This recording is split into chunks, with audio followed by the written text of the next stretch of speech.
Needle. I'm Mia Trotter, and now to Drew with school news. Thanks, Mia. The USDA has approved free breakfast and lunch for students until December 31st or until funding is depleted. Free lunches started for all students on September 21st. All additional money placed in the meal account will carry over until regular meal prices resume. A la carte items will be available and charged to their meal account. Extra milk is also available at an extra charge. Please add funds into the account to cover extra milk and a la carte items. If you have any questions, please contact your nutrition team at 712-243-5369 or email nritter@atlanticaschools.org. Principal Heather McKay came in to explain to the chemistry and physics classes that the school has not yet hired a new science teacher due to the unexpected resignation. So as of right now, the students are learning through a website called Acellus. The current sub for the class is Mrs. Behrens. If students are not comfortable with the chemistry Acellus course at the moment, they have the option to drop out of chemistry and take another course on Acellus as long as they take chemistry senior year. Here's what the science students have to say. I decided to keep taking the Acellus class online because even though I wasn't too thrilled about not actual in-person learning, I didn't want to take a required class for 2 semesters of my senior year because I'd rather take electives. When given the choice to keep doing physics online or choosing a different online class, I decided to switch to Intro to Coding because I'm kind of interested in going into computer sciences, and I think it'll help me get a start on that. School pictures will be Monday, September 28th. If you want to purchase pictures, please return the picture envelope with payment on that day, or you can place your orders online at mylifetouch.com. Reminder that seniors do not need to have pictures taken unless you want to purchase or are a new student and would like a photo ID card. The PSAT exam will be given at the Atlantic High School on Wednesday, October 14th from 8 to 11 in the multi-purpose room. Strong academic juniors planning to attend a 4-year college may take this test. This is the only testing day and the only way to qualify to be a National Merit Scholarship finalist.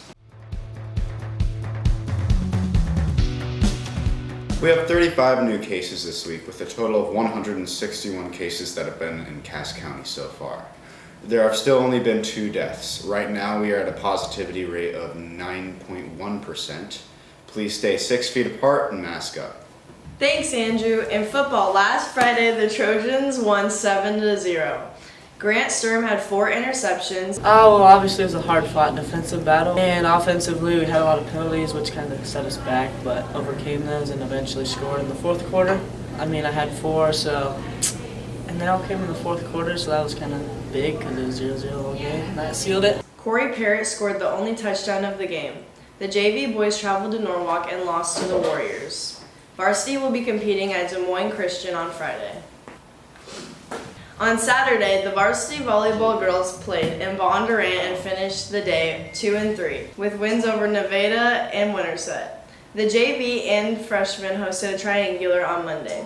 Thursday, September 24th was senior night for the volleyball girls against St. Albert. The cross-country team ran on Saturday at Central. The boys finished in 3rd place and girls in 6th. Tuesday, September 22nd, the boys placed 2nd and the girls placed 3rd in Creston. Claire Pellet was the 2nd Trojan to cross the finish line with a time of 22:25. Zane Berg was the 3rd Trojan to cross the finish line with a time of 18:32. They will compete in Harlan this Saturday. The swim team placed 6th out of 8 teams at their first meet in Marshalltown. The girls traveled to LC this Wednesday. Senior Briar Rose finished 2nd in the 100 freestyle and sophomore Lexi Reynolds placed 2nd in the 200. They will travel to Valley to compete this Saturday. The cheer team is still choreographing their state routine and filming their routine this Sunday. Hey guys, my name is Craig Allen Becker, and today I'll be taking you through a day as a cross-country runner and as a student and with everything else that I do. Okay, so for breakfast today, I got some pancakes, some eggs, some zucchini bread.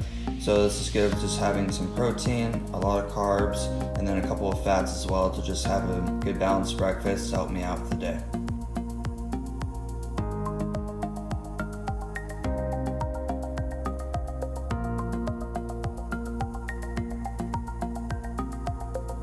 So I just got done with my classes at the high school. I have 5 periods at the high school. Then on Tuesday and Thursday, I got a comp class, Iowa Western. So I'll be going to that in a bit, and I'll be eating lunch now. So tonight, my brother's got a freshman football game at Greene County, and my parents are at that game watching that. So that leaves me at home to do chores, feed the cattle and horses as well.